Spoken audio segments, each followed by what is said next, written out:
ओम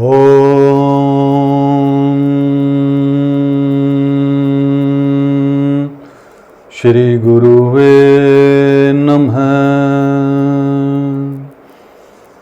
सभी भक्तजनों का इस मंच पर स्वागत है।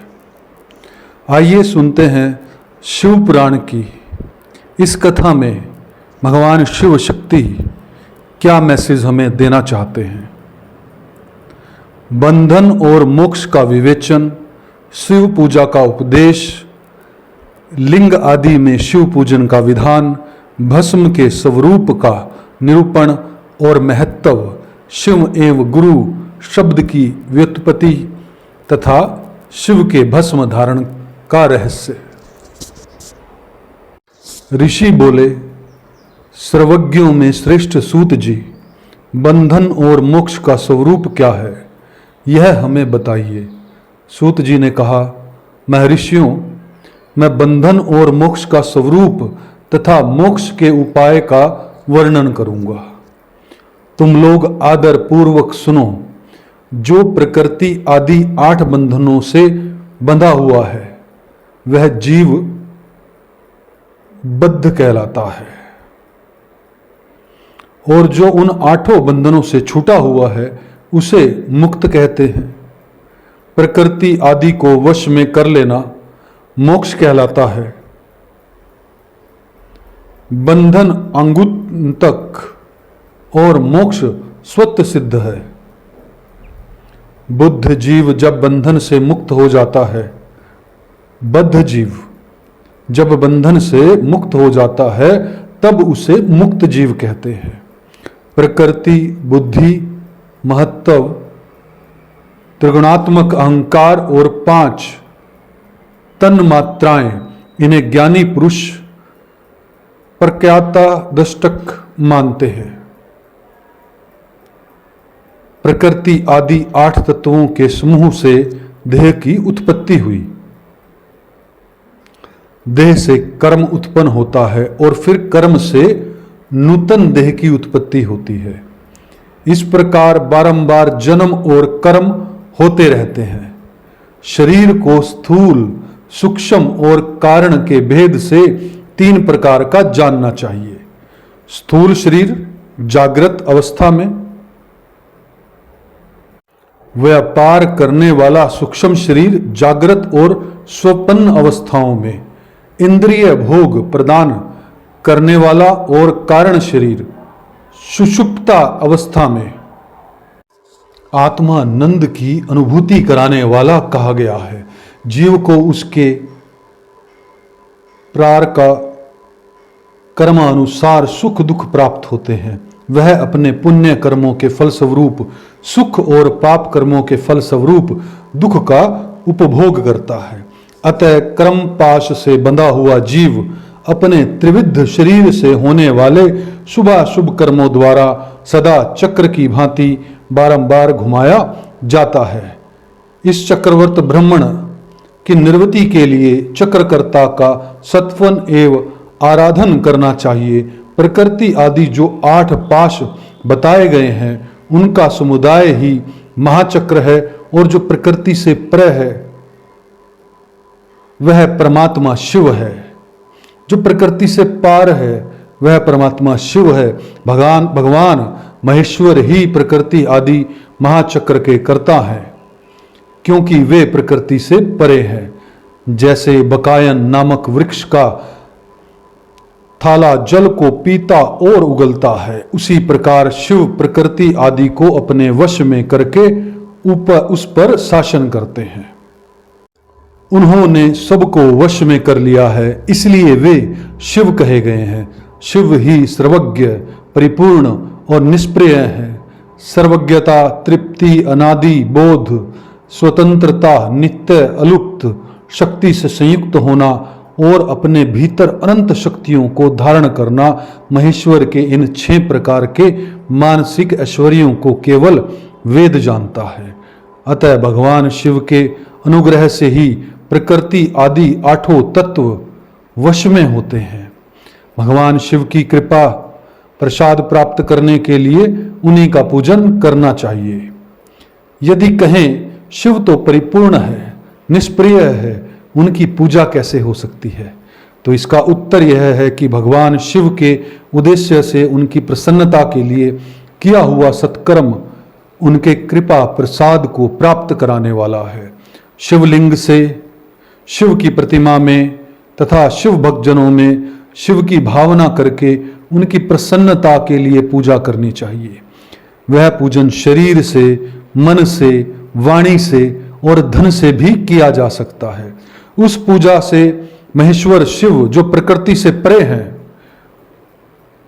पूजक पर विशेष कृपा करते हैं तथा उनका वह कृपा प्रसाद सत्य होता है। शिव की कृपा से कर्म आदि सभी बंधन अपने वश में हो जाते हैं। कर्म से लेकर प्रकृति पर्यंत सब कुछ जब वश में हो जाता है, तब वह जीव मुक्त कहलाता है। सवात्मा राम रूप से विराजमान होता है। परमेश्वर शिव की कृपा से जब कर्म जनित शरीर अपने वश में हो जाता है, तब भगवान शिव के लोक में निवास का सौभाग्य प्राप्त होता है। इसी को सालोक्य मुक्ति कहते हैं। तब तंत्र महात्माएं वश में हो जाती हैं। राव जीव जगदम्बा सहित शिव का सामीप्य प्राप्त करता है। यह सामीप्य मुक्ति है। उसके आयुध आदि और क्रिया आदि सब कुछ भगवान शिव के समान हो जाते हैं। भगवान का महाप्रसाद प्राप्त होने पर बुद्धि में वश में हो जाती है। बुद्धि प्रकृति का कार्य है, उसका वश में होना सृष्टि मुक्ति कहा जा गया है। पुनः भगवान का महान अनुग्रह प्राप्त होने पर प्रकृति वश में हो जाएगी। उस समय भगवान शिव का मानसिक ऐश्वर्य बिना यत्न के ही प्राप्त हो जाएगा। सर्वज्ञता और तृप्ति आदि जो शिव के ऐश्वर्य हैं, उन्हें पाकर मुक्त पुरुष अपने आत्मा में ही विराजमान होता है। वेद और शास्त्रों में विश्वास रखने वाले विद्वान पुरुष इसी को सायुज्य मुक्ति कहते हैं। इस प्रकार लिंग आदि में शिव की पूजा करने से क्रम से मुक्ति स्वतः प्राप्त हो जाती है। इसलिए शिव का कृपा प्रसाद प्राप्त करने के लिए तत्संबंधी क्रिया आदि के द्वारा उन्हीं का पूजन करना चाहिए। शिव क्रिया, शिव तप, शिव मंत्र जप, शिव ज्ञान और शिव ध्यान के लिए सदा उत्तरोत्तर अभ्यास बढ़ाना चाहिए। प्रतिदिन प्रातः काल से रात को सोते समय तक और जन्म काल से लेकर मृत्यु पर्यंत सारा समय भगवान शिव के चिंतन में ही बिताना चाहिए। सुधोजा दादी मंत्रों तथा नाना प्रकार के पुष्पों से जो शिव की पूजा करता है, वह शिव को ही प्राप्त होगा।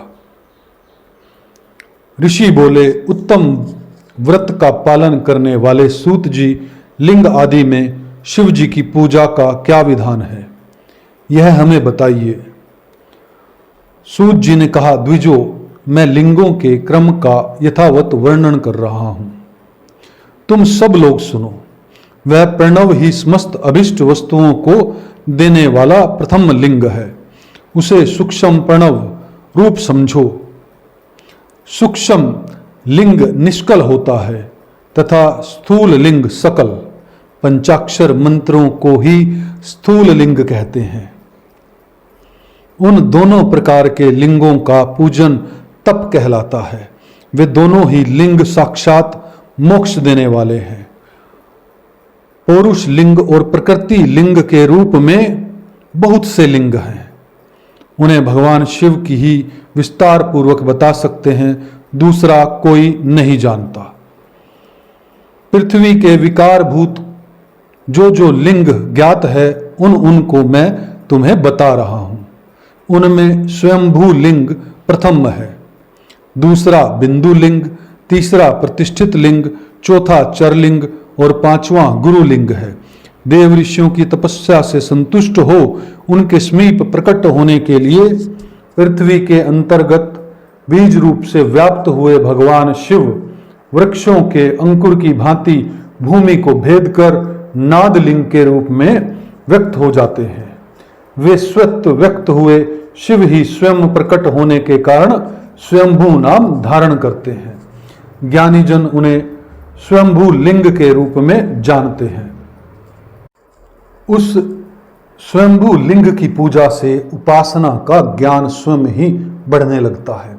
सोने चांदी आदि के पत्र पर, भूमि पर अथवा वेदी पर अपने हाथ से लिखित जो शुद्ध प्रणव मंत्र लिंग है, उसमें तथा मंत्र लिंग का आलेखन करके उससे भगवान शिव की प्रतिष्ठा और आह्वान करे, ऐसा बिंदु नाद में लिंग स्थावर और जंगम दोनों ही प्रकार का होता है।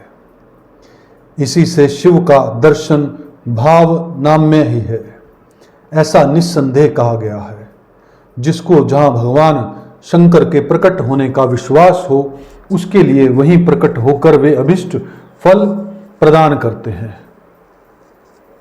अपने हाथ से लिखे हुए यंत्र में अथवा अकृत्रिम स्थावर आदि में भगवान शिव का आह्वान करके 16 उपचारों से उनकी पूजा करें।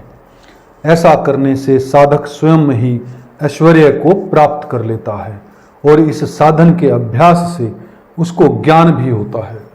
देवताओं और ऋषियों ने आत्म सिद्धि के लिए अपने हाथ से वैदिक मंत्रों के उच्चारण पूर्वक शुद्ध मंडल के शुद्ध भावना द्वारा जिस उत्तम शिवलिंग की स्थापना की है, उसे पौरुष लिंग कहते हैं तथा वही प्रतिष्ठित लिंग कहलाता है।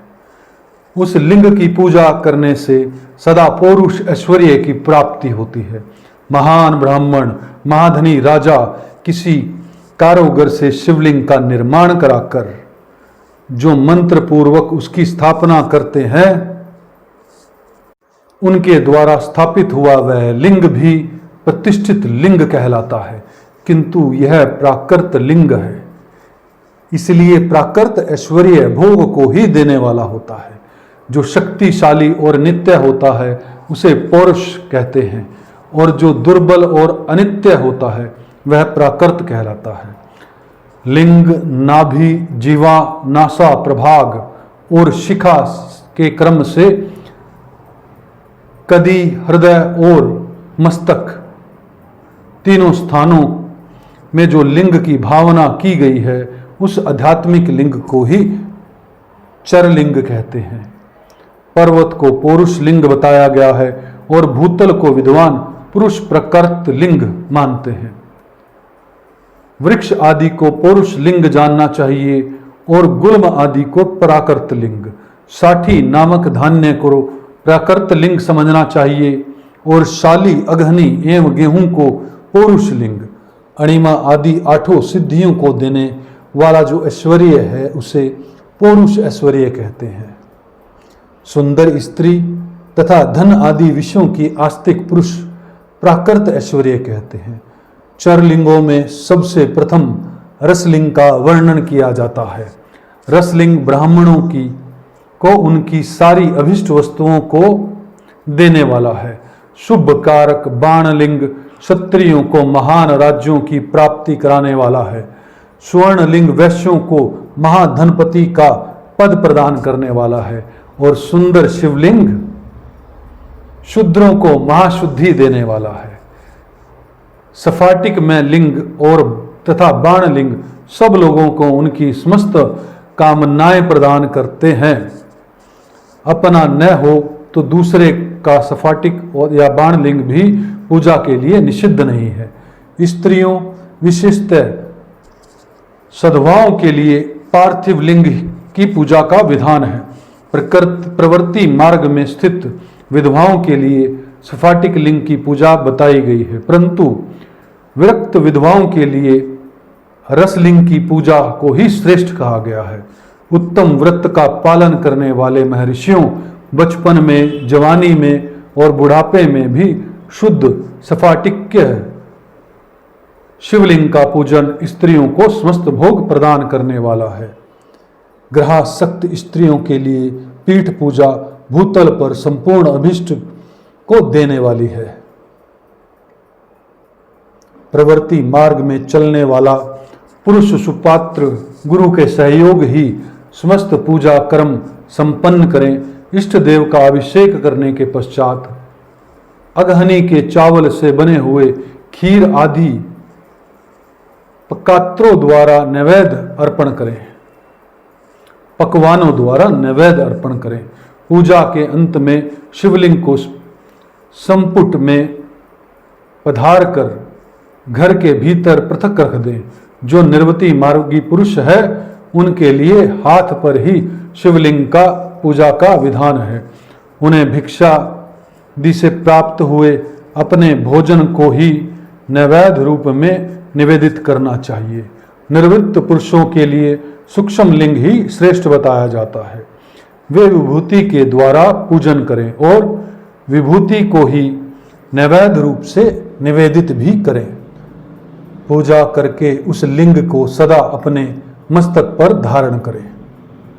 विभूति 3 प्रकार की बताई गई है।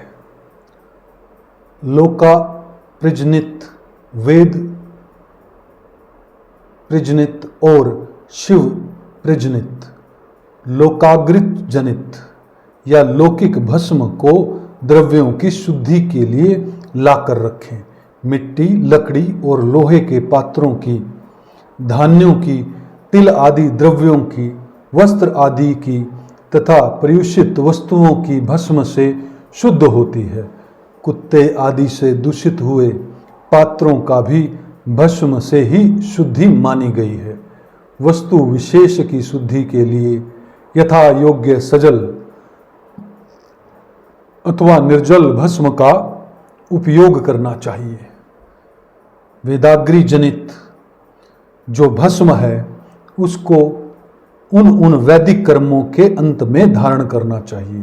मंत्र और क्रिया से जनित जो होम कर्म है वह अग्नि में भस्म का रूप धारण करता है और उस भस्म को धारण करने के लिए आत्मा में आरोपित हो जाता है। अघोर मूर्तिधारी शिव का जो अपना मंत्र है उसे पढ़कर बेल की लकड़ी को जलाएं।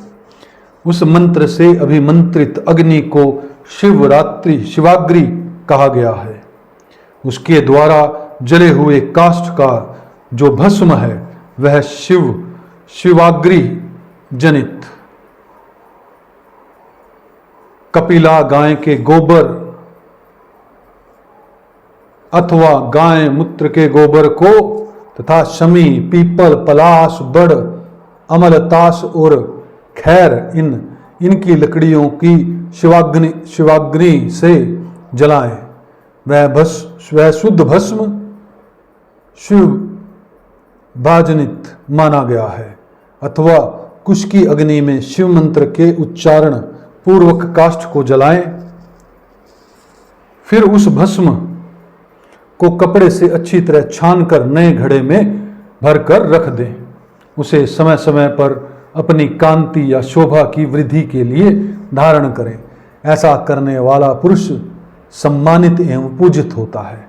पूर्व काल में भगवान शिव ने भस्म शब्द का ऐसा ही अर्थ प्रकट किया है जैसे राजा अपने राज्य में सारभूत कर को ग्रहण करता है, जैसे मनुष्य सत्य आदि को जलाकर रांध कर उसका सारा ग्रहण करते हैं, तथा जैसे जठरानल नाना प्रकार के भक्ष्य भोज्य आदि पदार्थों को भारी मात्रा में भक्षण करके जलाकर सारतर वस्तु ग्रहण करता और उस सारतर वस्तु में स्वदेह का पोषण करता है, उसी प्रकार पाप करता परमेश्वर शिव ने भी अपने में आधेय रूप से विद्यमान प्रपर्व को जलाकर भस्म रूप से उसके सार तत्व को ग्रहण किया। प्रपण को दग्ध करके शिव ने उसके भस्म को अपने शरीर में लगाया। राख भभूत पोतने के बहाने जगत के सार को ही ग्रहण किया। अपने शरीर में अपने लिए रतन स्वरूप भस्म को इस प्रकार स्थापित किया। आकाश के सार तत्व से केश, वायु के सार तत्व से मुख, अग्नि के सार तत्व से हृदय, और जल के सार तत्व से कटिभाग, और पृथ्वी के सार तत्व से घुटने को धारण किया। इसी तरह उनके सारे अंग विभिन्न वस्तुओं के सार रूप हैं। महेश्वर ने अपने ललाट में तिलक रूप से जो त्रिपुंड धारण किया है, वह ब्रह्मा, विष्णु और रुद्र का सार तत्व है। वे इन सब वस्तुओं को जगत के अभ्युदय का हेतु मानते हैं। इन भगवान शिव ने ही प्रपंच के सार सर्वस्व को अपने वश में किया है। अतः इन्हें अपने वश में करने वाला दूसरा कोई नहीं। जैसे समस्त मृगों का हिंसक मृग शिव सिंह कहलाता है, और उसकी हिंसा करने वाला दूसरा कोई मृग नहीं है, अतः उसे सिंह कहा गया है। सकार का अर्थ है नित्य सुख एवं आनंद, इकार का अर्थ है पुरुष, और वकार का अर्थ है अमृत स्वरूपा शक्ति। इन सब का सम्मिलित रूप ही शिव कहलाता है। अतः इस रूप में भगवान शिव को अपना आत्मा मानकर उनकी पूजा करनी चाहिए। अतः पहले अपने अंगों में भस्म मलें, फिर ललाट में उत्तम त्रिपुंड धारण करें, पूजा काल में सजल भस्म का उपयोग करें, और द्रव्य शुद्धि के लिए निर्जल भस्म का। गुणातीत परम शिव राजस आदि स्वीकार गुणों का अवरोध करते हैं, दूर हटाते हैं, इसलिए वे सबके गुरु रूप का आश्रय लेकर स्थित है। गुरु विश्वासी शिष्यों के तीनों गुणों को पहले दूर करके फिर उन्हें शिव तत्व का बोध कराते हैं, इसलिए गुरु कहलाते हैं। गुरु की पूजा परमात्मा शिव की ही पूजा है। गुरु के उपयोग से बचा हुआ सारा पदार्थ आत्म शुद्धि करने वाला होता है। गुरु की आज्ञा के बिना उपयोग में लाया हुआ सब कुछ वैसा ही है जैसे चोर चोरी करके लाई हुई वस्तु का उपयोग कराता है। गुरु से भी विशेष ज्ञानवान पुरुष मिल जाए तो उसे भी यत्न पूर्वक गुरु बना लेना चाहिए। अज्ञान रूपी बंधन से छूटना ही जीव मात्र के लिए साध्य पुरुषार्थ है। अतः जो विशेष ज्ञानवान है वही जीव को उस बंधन से छुड़ा सकता है। जन्म और मरण रूप द्वंद्व को भगवान शिव की माया ने ही अर्पित किया है। जो इन दोनों को शिव की माया को ही अर्पित कर देता है वह फिर शरीर के बंधन से नहीं पड़ता।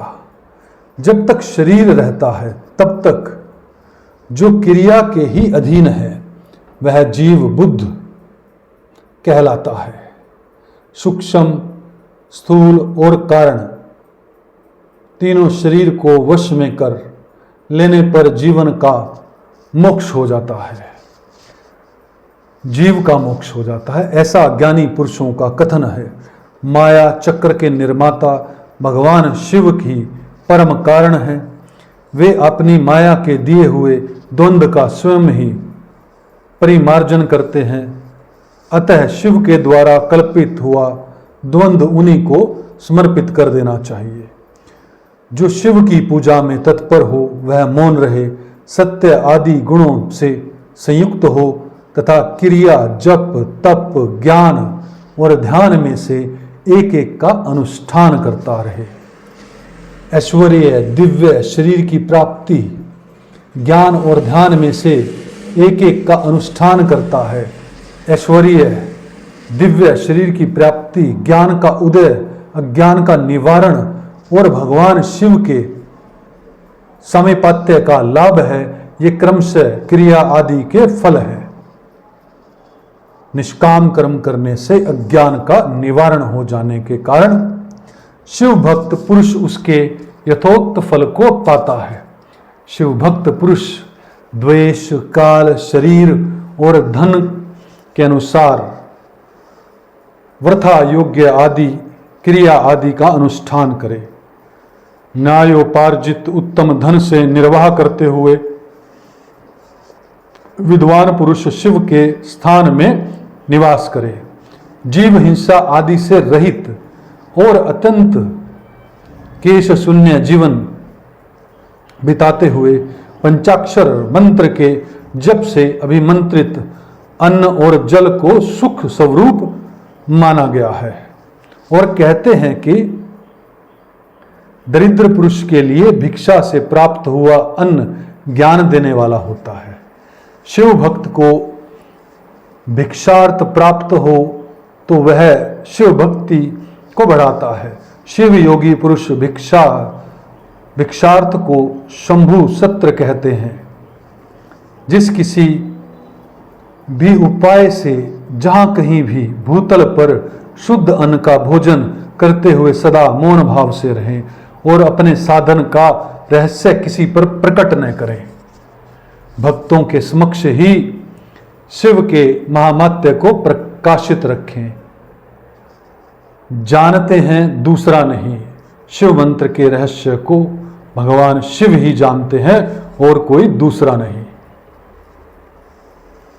भक्तजनों, इसी के साथ इस कथा का समापन होता है। मैं ऐसा समझ रहा हूं, मुझे ऐसा दिख रहा है कि इस शिव पुराण की एक एक लाइन जो है वो गूढ़ रहस्यों से भरी हुई है, अति सर्वश्रेष्ठ है और सब कुछ प्रैक्टिकल करने जैसा है।